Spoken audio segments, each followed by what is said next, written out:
Gjesti ndërhyn në debatin e ashpër mes Eglit dhe Rozanës, duke u përpjekur të qetësoj situatën dhe të mbroj Eglin nga sulmet verbale të Rozanës. Ai afrohet me ton të butë dhe përpiqet të flasë, por Egli duket e acaruar dhe nuk dëshiron as ta dëgjoj. Egli, unë po mundohem thjesht të të mbroj, nuk ka nevojë të acarohemi më shumë, i thot Gjesti, duke ngritur duart si shenjë pajtimi. Por Egli ja pret fjalën me nervozizëm, duke tundur kokën dhe duke i hedhur një vështrim të ftohtë. Mos u mundo të më mbrosh ti. Nuk kam nevojë për ndihmën tënde, aq më pak nga dikush si ti. Ik, zhduku. Gjesti mbetet për një moment i habitur nga reagimi i saj. Po unë thjesht dua të të ndihmoj, Egli. Nuk dua që Rozana të sulmoj kështu. Nuk po të bëj asgjë të keqe, vazhdon ai, duke u përpjekur të ruajë qetësinë. Egli e shikon drejt në sy, me inat dhe zhgënjim. Më ke bërë mjaftueshëm keq saqë nuk dua më ndihmën tënde. Ti nuk je këtu për të më mbrojtur, por vetëm për të luajtur lojën tënde. Ndaj të lutem, largoju. Rozana vë buzën në gaz dhe tund kokën ironikisht. E shikon, Gjesti?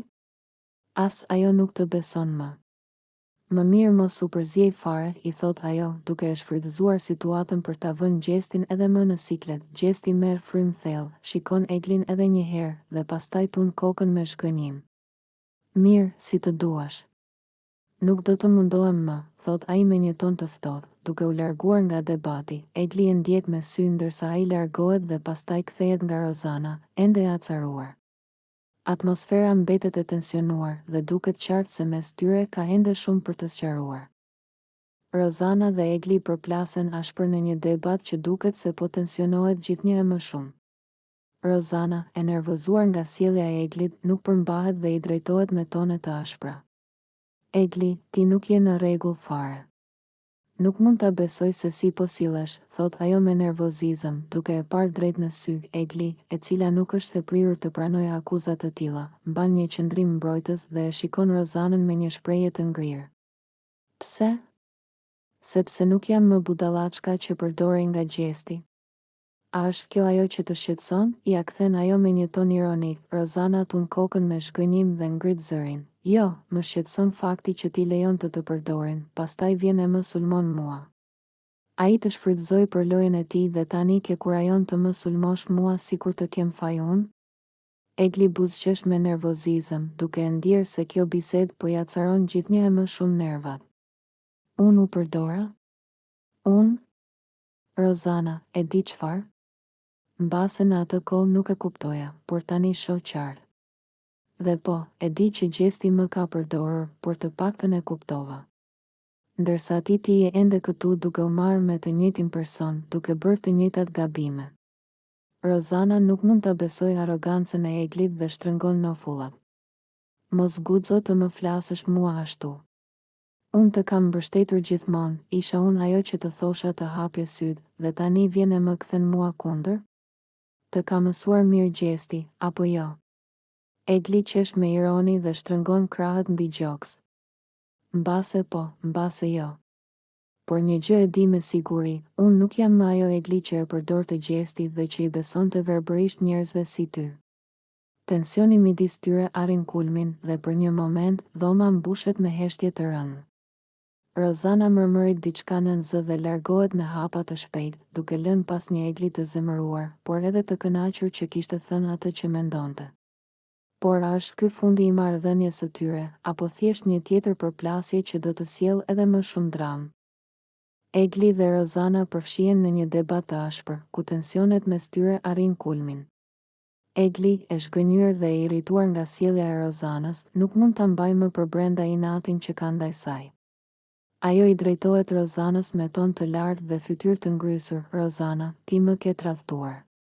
Më the që ishe me mua, që do të më mbështesje, por në fund çfarë bëre? U bashkove me Gjestin dhe më le pas krave. Më dhe goditjen më të madhe kur nuk e prisja. Rozana, e cila nuk është e prirur të pranojë akuza pa u mbrojtur, kthehet menjëherë me një ton të ashpër dhe mbrojtës. Egli, mos më akuzo mua për diçka që nuk është e vërtetë. Unë nuk të tradhtova, thjesht nuk mund të vazhdoja të rrija mes teje dhe Gjestit. Nuk kam pse të zgjedh mes jush. Egli qesh me ironi dhe tund kokën. S'ke pse të zgjedhësh. Po ti e bëre zgjedhjen tënde. U afrove me të, e mbështete atë, kur e di shumë mirë se çfarë më ka bërë. Dhe tani do të më thuash që kjo nuk është tradhti. Mos u mundo të më bësh për budallaqe, Rozana. Rozana shtrëngon nofullat e acaruar nga akuzat e Eglit. Ti ke filluar të shohësh armiq kudo, Egli. Unë nuk kam bërë asgjë kundër teje. Nëse unë dhe Gjesti kemi vendosur të flasim, kjo nuk do të thotë që të kam tradhtuar. Egli shtyn flokët pas me nervozizëm dhe afron fytyrën e saj pran asaj të Rozanës. Jo, Rozana. Ti nuk je më ajo që besoja. Ti nuk ishe vetëm një shoqe për mua, por një mbështetje. Dhe tani që e shoh qartë, e kuptoj që ti më ke përdorur. Dhe pastaj, si për ta bërë edhe më keq, u bashkove me atë njeri që më ka bërë më shumë keq se kushdo tjetër. Rozana e shikon me zhgënjim dhe lëviz duart si për të treguar se është e lodhur nga kjo situatë. Më vjen keq që ndihesh kështu, por nuk do të lejoj që të më bësh të ndihem fajtore për zgjedhjet e mia nëse ti ke probleme me Gjestin, kjo nuk ka të bëjë me mua. Unë nuk dua të jetoj në dramën tënde.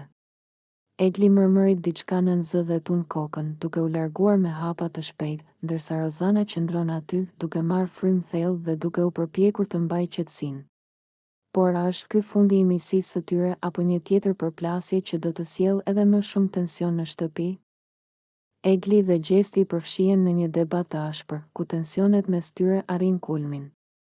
Gjesti, duke u përpjekur të shpjegojë veten dhe të qetësojë situatën, i afrohet Eglit me një ton më të butë, por Egli nuk dëshiron ta dëgjojë fare. Largohu, mos më prek.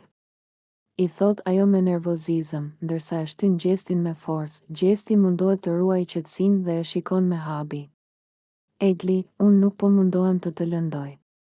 Po përpiqem të flas me ty, të sqarohemi. Por Egli nuk e përmban dot zemërimin e saj. Ajo ngre zërin, fytyra i skuqet nga inati dhe syt i mbushen me zhgënjim. Më le rehat, Gjesti. Nuk dua më të dëgjoj justifikimet e tua. Ti nuk bën gjë tjetër veç se më lëndon dhe pastaj hiqesh sikur do të më mbrosh. Boll më me gënjeshtrat e tua. Gjesti mban duart në ajër si për të treguar që nuk ka qëllime të këqija, por nuk arrin ta bind Eglin. Po ti pse më sulmon kështu? Unë s'kam bërë asgjë kundër teje. Ti po e egzageron këtë gjë. Egli qesh me ironi dhe tund kokën. Eksagjeroj? Seriozisht? Ti ke shkatëruar gjithçka dhe tani më thua që po e egzagjeroj? Ti je personi i fundit në këtë shtëpi që mund të më mbrojë mua. Më lër rehat, mos u mundu të bësh sikur të intereson. Gjesti pshertin dhe mundohet sërish t'i afrohet, por Egli e shtyn edhe më fort dhe i tregon me dorë derën. Ik. Largohu nga unë. Nuk dua të kem më asnjë lidhje me ty, je një manipulues dhe nuk e dua praninë tënde. Në atë moment, të tjerët fillojnë të vëzhgojnë nga afër situatën, duke ndjerë tensionin që po rritet mes tyre. Gjesti shtrëngon nofullat, duket i mërzitur, por nuk thot asgjë më tepër. Ai merr frymë thellë dhe, me një vështrim zhgënjyes, largohet ngadalë duke tundur kokën. Egli qëndron aty, duke marrë frymë thellë dhe duke u përpjekur të mbajë qetësinë, por zemërimi në sytë e saj tregon se kjo përplasje nuk do të përfundojë kaq lehtë. Gjesti qëndron i ulur në një cep të shtëpisë, me duart në kokë dhe shikimin e humbur në zbrazët e tij. Sytë janë mbushur me lodhë dhe fytyra e tij reflekton një lodhje të thellë emocionale. Ai merr frymë thellë, por çdo herë që përpiqet të qetësohet, ndjen një peshë të madhe mbi supë që nuk e lë të qetësohet. Po çmendem nuk mundem më, përshpërit ai për vete, duke shtrënguar duart fort. Asgjë nuk po shkon siç duhet, çdo gjë po më del jashtë kontrollit. Nuk jam mirë fare, ai ndjen një boshllëk të thellë brenda vetes, një ndjenjë izolimi që sa vjen dhe shtohet. Nuk kam më asnjë njeri këtu, të gjithë më janë kthyer kundër, vazhdon ai me një zë të ulët, sikur po flet me veten. Kujton momentet e fundit kur është përballur me debate, përçmime dhe refuzime. Gjithçka duket sikur po bëhet gjithnjë më e vështirë për të. Gjesti shikon përreth, por askush nuk është pranë tij. Banorët e tjerë janë të zënë me bisedat dhe debatet e tyre, ndërsa ai ndihet si i padukshëm, si një i huaj në atë shtëpi. Mbase duhet të largohem mbase kjo nuk është për mua, mendon ai me zë të dridhur. Por një pjesë e tij nuk do të dorëzohet. Ai e fshin shpejt një lot që i rrëshet në faqe dhe mbyll syt për disa sekonda, duke u përpjekur të gjejë një grimc force brenda vetes. Për momentin nuk e di çfarë duhet të bëj, por një gjë është e qartë, nuk është mirë fare dhe nuk mund ta fshej më këtë ndjenjë. Dania, e cila prej disa kohësh ka treguar afrimitet me gjestin, më në fund vendos të ndajë diçka të rëndësishme me Eglin. Ajo afrohet pranë saj me një buzëqeshje të lehtë në fytyrë, por në sytë e saj duket qartë një ndjenjë hezitimi dhe emocioni përzier. Egli, dua të të them diçka, por të lutem mos e merr keq, fillon ajo, duke e shikuar drejtë në sy. Egli, e cila nuk e priste një bisedë të tillë, shfaq një shprehje kurioztare dhe paksa të tendosur. Çfarë është? Fol, i thot ajo, duke u mbështetur më mirë në divan. Dania merr frym thellë dhe, pas një pauze të shkurtër, thot, më pëlqen gjesti. Nuk e di si ndodhi, por e kam kuptuar që kam ndjenja për të. Egli mbetet për disa çaste pa folur, si e goditur nga ajo që sapo dëgjoi. Ajo përpiqet të mbajë qetësinë, por shikimi i saj i ftohtë e tradhton. Ndonë se nuk thot menjëherë asgjë, duart e saj shtrëngohen lehtë dhe në sytë e saj duket një ndjenjë xhelozie të përmbajtur. Ah, kështu pra, thot ajo më në fund, duke buzëqeshur me një ironi të lehtë. E po nëse të pëlqen, s'kam çfarë të them. Por edhe pse fjalët e saj tingëllojnë të qeta, brenda saj ndizet një ndjenjë pakënaqësie. Ajo nuk e kishte menduar se Dania mund të ndjente diçka për gjestin, dhe aq më tepër që t'ia thoshte asaj në këtë mënyrë. Dania e vëre në reagimin e saj dhe përpiqet ta qetësojë situatën. Nuk po të them këtë për të bërë të ndihesh keq. E di që ju të dy keni pasur diçka më parë, por nuk mund ta mohoj atë që ndjej. Egli buzëqesh sërish, por këtë herë duket më e ftohtë. S'ka problem, Dania. Në fund të fundit, gjesti bën zgjedhjet e veta, apo jo? Ajo ngrihet në këmbë dhe largohet nga dhoma, duke e lënë Danien me një ndjenjë faji dhe pasigurie. Si duket, Egli nuk do ta harrojë lehtë këtë bisedë, dhe pyetja mbetet, a do të përpiqet të luftojë për gjestin, apo do të largohet nga ai përgjithmonë. Gjesti ulet pranë Kellit dhe duket i menduar, me një shikim të largët, si dikush që po rikujton momentet e kaluara. Kelli e vëren shqetësimin e tij dhe i drejtohet me një zë të butë. Gjesti, çfarë ke? Duket sikur mendja jote është diku tjetër. Gjesti psherëtin dhe kalon duart mbi fytyrë, duke u përpjekur të mbledh mendimet. Pas pak çastesh, ai më në fund vendos të flasë, duke shprehur ndjenjat e tij. Nuk e di, Kelli. Thjesht më ka marrë malli për Eglin. Jam munduar ta largoj nga mendja, të sillem sikur nuk më intereson, por nuk mund ta mohoj që ajo më mungon. Kur e shoh që nuk më afrohet më si më parë, ndjej një boshllëk. Nuk e di nëse është nga që jam mësuar ta kem pranë apo sepse ndjej vërtet diçka për të. Kelli e dëgjon me vëmendje dhe e sheh drejtë në sy. Nëse të mungon aq shumë, pse nuk shkon të flasësh me të? Ndoshta dhe ajo ndihet njësoj, por nuk po guxon të afrohet. Gjesti tund kokën me një buzëqeshje të hidhur. Nuk është kaq e thjeshtë. Nuk dua ta lëndoj. Nuk dua ta fus sërish në të njëjtën situatë ku ndihet e pasigurt për ndjenjat e mia, unë vetë nuk e di çfarë dua përfundimisht. Ndonjëherë më duket sikur është më mirë që secili të vazhdojë rrugën e vet, por pastaj vjen një moment si ky, kur nuk mund ta ndaloj veten nga mendimet për të. Kelli buzëqesh lehtë dhe i vë dorën mbi supë. Mbase duhet thjesht të ndjekësh zemrën, Gjesti. Sepse nëse vazhdon të ndihesh kështu, atëherë ndoshta Egli është dikush që vlen më shumë për ty se sa e ke kuptuar deri tani.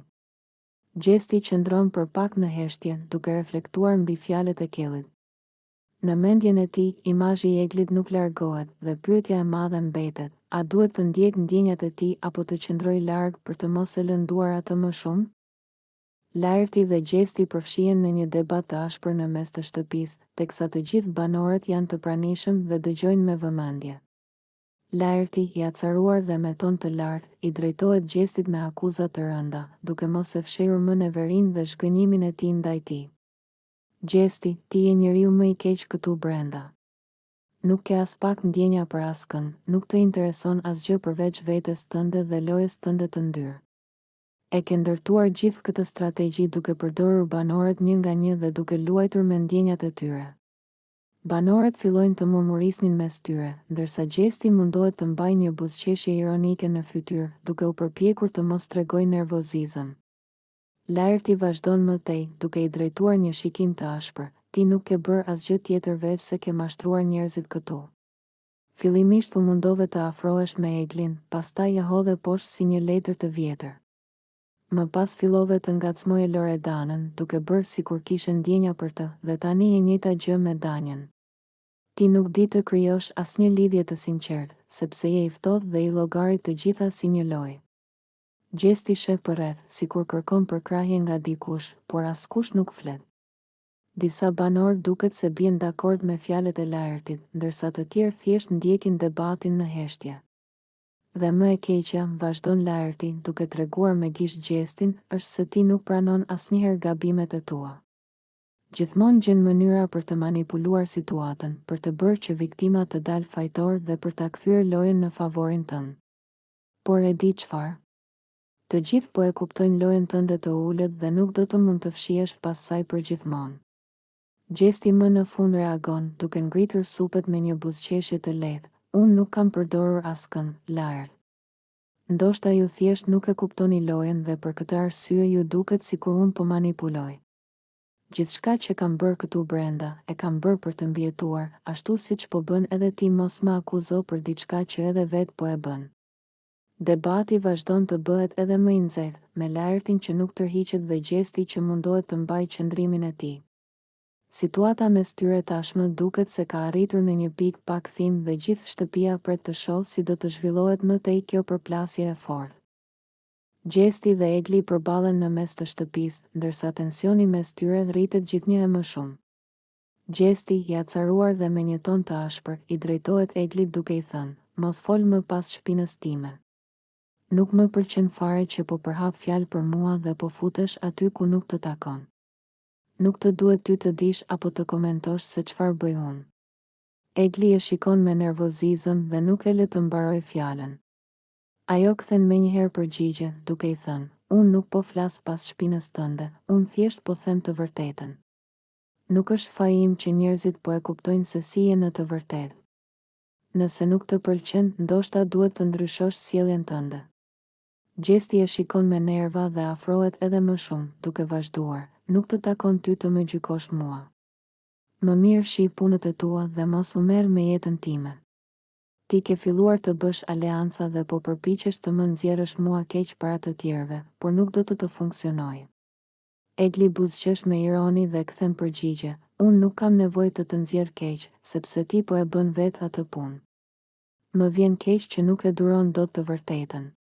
Situata vazhdon të përshkallëzohet, ndërsa banorët e tjerë fillojnë të afrohen për të parë debatin e tyre. Duket se mes Gjesti dhe Eglit ka një konflikt të thellë që po del gjithnjë e më shumë në sipërfaqe. Danja ulet pranë Eglit dhe fillon t'i tregojë për një ëndër të çuditshme që kishte parë natën e kaluar. Ajo duket paksa e habitur dhe e hutuar, ndërsa shikon përreth për të siguruar që askush tjetër nuk po i dëgjon. Egli, nuk e di pse, por pash një ëndër shumë të çuditshme dje natën, thot ajo me një ton misterioz. Egli bëhet kurioztare dhe e pyet me entuziazëm: "Çfarë ëndre? Tregom, tani dua ta di."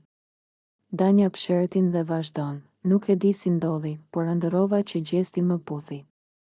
Ishte aq reale sa që kur u zgjova, për një moment, mendova se kishte ndodhur vërtet. Ishte shumë e çuditshme, sepse unë dhe Gjesti shpesh kemi debate dhe nuk e kam menduar kurrë në atë mënyrë. Por ja që më ndodhi kjo ëndër dhe më ka lënë pak të habitur." Egli qesh dhe e ngacmon: "Mos ndoshta ke një pëlqim të fshehtë për të dhe nuk e pranon? Ndoshta zemra jote po të jep sinjale që ti nuk i ke kuptuar akoma?" Danja shkon kokën duke qeshur, por duket pak e menduar: Jo, nuk ka lidhje fare me ndjenja. Thjesht më duket e çuditshme që e ëndërrova në atë mënyrë. Nuk e di çfarë mund të thotë kjo, por gjithsesi, më la të menduar. Egli vazhdon të ngacmojnë, duke i thënë se ndoshta në mënyrë të pavetdijshme, Danja ka një tërheqje ndaj gjestit. Danja, megjithse mundohet ta mohojë, e ndjen që kjo ëndër i ka lënë një përshtypje të pazakontë. Tani ajo nuk mund të ndalojë së menduari për të dhe përse pikërisht gjesti u shfaq në ëndrrën e saj në atë mënyrë. Egli dhe Aldo ulen për të biseduar në një cep të shtëpisë, larg syve të tjerëve, ndërsa Egli duket të shqetësuar dhe e mërzitur. Ajo shpreh gjithë mllefin dhe dhimbjen që ka ndjerë gjatë kohës që ka qenë në shtëpi, veçanërisht për shkak të gjestit. Aldo, unë s'po mundem më. Ai më ka bërë të ndihem keq gjatë gjithë kohës. Nuk e kuptoj pse e ka pasur me mua që nga fillimi. Ai është personi që më futi në depresion dhe më bëri të ndihesha e pavlerë. Aldo e shikon me vëmendje dhe mundohet ta qetësojë, por Egli vazhdon të flasë, ndërsa fytyra e saj tregon zhgënjim të madh. Ai nuk ka bërë asgjë tjetër veç se është tallur me mua. Në çdo moment më ka provokuar, më ka përdorur për lojën e tij dhe pastaj më ka lënë pas dore sikur nuk ekzistoj. E gjitha kjo më ka rënduar shumë emocionalisht dhe nuk e di si mund ta përballoj më gjatë këtë situatë. Aldo i vendos dorën mbi supë, duke e parë me keqardhje. Ai përpiqet ta mbështesë, Egli, mos lejo askënd të ul kështu. Ai nuk vlen aq sa të ndikoj kaq shumë tek ty, ti je një vajzë e fortë dhe nuk duhet t'ia japësh këtë kënaqësi. Nëse ai ka luajtur me ndjenjat e tua, atëherë tregoji që nuk të intereson më. Egli pshertin dhe fshin syt, duke u përpjekur të mbledh veten. Po përpiqem, Aldo, por është shumë e vështirë kur çdo ditë duhet ta shoh dhe ai sillet sikur nuk ka bërë asgjë. Është sikur për të unë kur nuk kam pasur rëndësi dhe kjo më dhem më shumë se çdo gjë tjetër. Aldo tund kokën dhe i thot me vendosmëri, mos e lejo të bëj të ndihesh kështu. Tregoje që je më e fortë se ai dhe se nuk ke nevojë për dikë që të shkel për të ndjerë veten superior. Egli e dëgjon me kujdes dhe merr një frym të thellë, sikur po mundohet të çlirohet nga pesha që ka ndjerë. Ajo duket e lodhur, por njëkohësisht e vendosur që të mos lejoj më që gjesti ta ndikojë kaq shumë. Rozana ulet pranë Laertit dhe nis një bisedë të gjatë dhe të sinqertë me të. Ajo shpreh mendimet e saj në lidhje me gjestin dhe ndjenjat që ka për të. Duke parë drejt Laertit me një buzëqeshje të lehtë, ajo i thot: "E di, Laert, unë e kam gjestin shumë për zemër." Ai është një person me energji të madhe, i çiltër dhe i sinqert në mënyrën e tij. Pavarësisht debateve që ndonjëherë lindin mes nesh, unë ndjej se kemi një lidhje të veçantë. Ai është dikush që më bën për të qeshur dhe që gjithmonë më ka qëndruar pranë. Laerti e dëgjon me vëmendje dhe i thot Rozanës që e ka vënë re afrimitetin mes saj dhe gjestit, por ai është kurioz të dijë më shumë. Rozana vazhdon, duke e theksuar se marrëdhënia e saj me gjestin është thjesht miqësore dhe se nuk ka asgjë më shumë mes tyre. Shumë njerëz mund të mendojnë ndryshe, por për mua gjesti është si një shok i ngushtë. Ai është nga ata persona me të cilët mund të flas për gjithçka, pa pasur frikë të gjykohem. Më pëlqen energjia e tij, mënyra si i sheh gjërat dhe ndonjëherë, edhe pse bën ndonjë veprim që më acaron, nuk mund të rri gjatë e mërzitur me të. E kemi këtë marrëdhënie ku e tallim njëri tjetrin, qeshim dhe shajm me shaka, por në fund të ditës e di që ai është aty për mua si një shok i vërtetë. Laerti qesh dhe i thot se ka parë shumë situata ku Rozana dhe gjesti janë ngacmuar me njëri tjetrin, por Rozana ja bën të qartë që nuk ka vend për spekulime. Unë e dua gjestin si një mik, por asgjë më shumë. Nuk dua që njerëzit ta keq kuptojnë këtë afërsi tonën. E respektoj dhe më pëlqen si person, por mes nesh ka vetëm miqësi të pastër. Pas kësaj bisede, Laerti duket më i qartë për mendimet e Rozanës, ndërsa ajo ndihet e çliruar që ka shprehur ndjenjat e saj hapur.